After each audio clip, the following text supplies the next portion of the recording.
Paano? Kakulay ko. Glossy lang siya. Pakita na ba natin? Pakita na natin. Sa'yo din.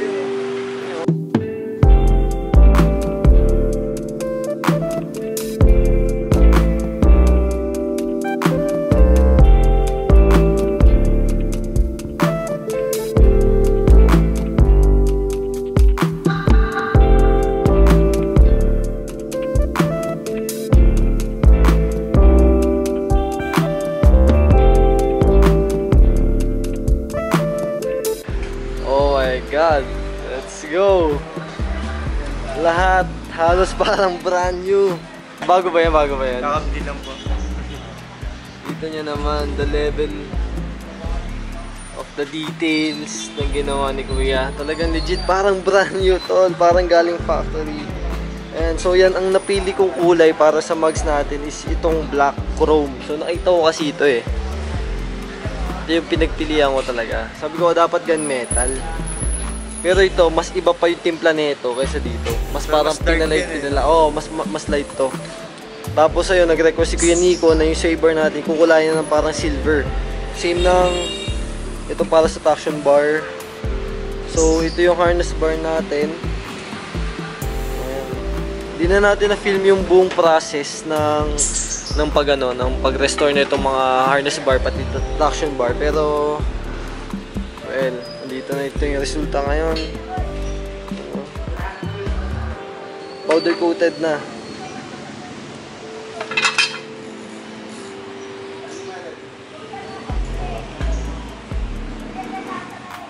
Parang brand new. Ano to, nung una, itim-itim na ito, tapos faded na yung pagka-silver, lahat. Mura lang naman ito, sa totoo lang eh. Di naman ito, BWR. Di ko nga alam kung legit to, peke, pero... Alam yun? Nasa 7K, no? Oo, pero mahal pa rin, no? Oo. Sino niyo yung iba pa? Parang bali, parang yung tayo nga. Pwede na gano'n. Ganun na eh.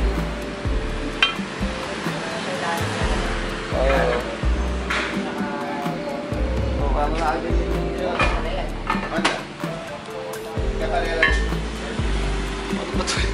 Problema nga na ito kayo, hindi ko alam kung paano ko ibabali. Sa mga tropa natin may mga budget cover dyan na kailangan ng buhayin ulit. Guys. Ang tagal ko tiniis, alam mo ba, sabi ko kasi nung time na, ano ba kulay nung dati? Silver na dito naman talaga. Silver, tapos nasunog, gawa pinahinang ko dito. Kasi nung winel ko, syempre nasunog yung pintura.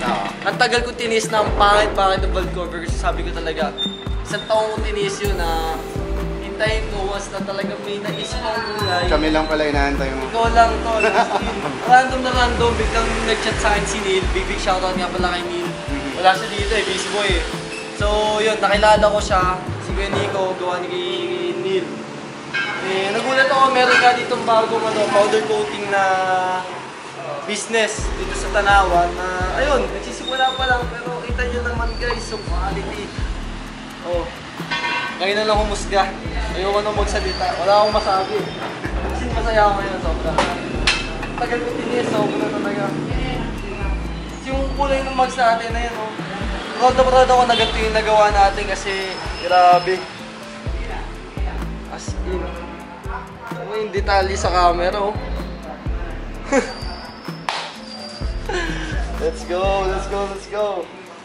So itong lahat ng to, dumaan to dun sa same na proseso na pinakita natin sa inyo, which is yung pag-alis mo na ng pintura, paint stripping, sunod sandblasting, pagka-sandblast, oven, pagka-oven, patong ng isang base layer ng powder coat, then another oven ulit, lumalabas siya, chrome. No? So sa lahat ba yun? Parang nagko-chrome talaga? Hindi lahat. Depende sa kulay. Okay, sa atin kasi ito medyo parang candy color kasi ito eh. Ayun, candy color, kaya ganun yung ginawang proseso. So para pumutok yung ganung parang chrome na effect. Okay, ito papalitan natin to. Meron tayong spoon. Big shoutout kay Kuya Clarence. Nag-donate siya sa atin ng ng spoon oil cap. Ayan, ito yung stock. Para iba-iba. Saan na titigan eh, parang ayoko nang ikabit. Parang may mga laruan ka na ba? Ano mo yun? Ano, ganun yung feeling eh. Sabi ko sa ito na ganito, di mo na masyado mararamdaman yung ganung bagay. Unless talaga may ganito ka parang... Wala na, permanent na to. Ganito na to kung buhay ni Ria. Yes, sir. Enjoy mo na lang sa amin. Enjoy mo na lang. Sulit na sulit. Tagal ko din hinintay eh. So yun, unang-una sa lahat, maraming salamat kay Carl for letting us be part of Ria's project, or the Ria project. Hinayaan niya kaming gawin lahat ng mga kulay na available dito sa shop. Now, ako nga pala si Nico Macalos, and we do powder coating. So, ayun, marami kaming options available for automotive. We specialize sa mga motorcycles at saka sa mga kotse. Malapit lang kami sa CP Reyes in Tanawan City. So, yun, you can look us up sa Facebook, Instagram, TikTok. Ka-open lang namin, pero yeah, kita nyo naman yung quality ng works. So, maraming salamat ulit, Carl. Enjoy! Gusto ko lang makita sa, sa mismong araw eh.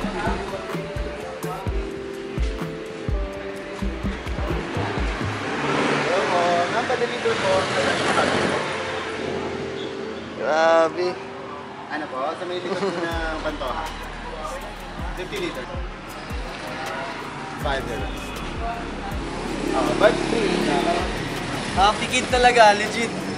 Napakasaya. Ngayon, hindi ko alam na magiging ganito talaga yung tsura na ito. Sumugal ako doon sa kulay na sabi ko, wala na akong maisip eh. Dapat gunmetal, pero last minute decision, black chrome. Black chrome iris. Diba? Diba? As ino. Di ba pag natatapatan ng araw? Parang nagbo-bronze siya, no? Pag nagtatapatan.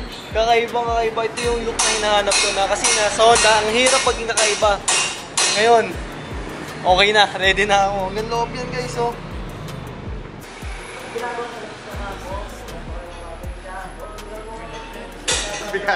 Sakto lang. Oo.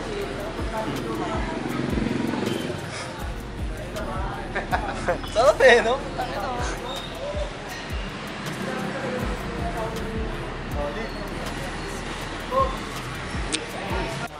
Load up na natin kasi yun nga. Okay na eh. Wala nang gagawin kundi kabit na lang. Pero may kukunin pa kami ngayon. Kasama si Kuya Nico. Tutulungan tayo kunin yung cherry picker. Para mababa naman natin yung makina ni Ria. Kaya yun, para one step closer tayo para mas matapos siya. Kaya yun, load up muna. Ano ba tayo?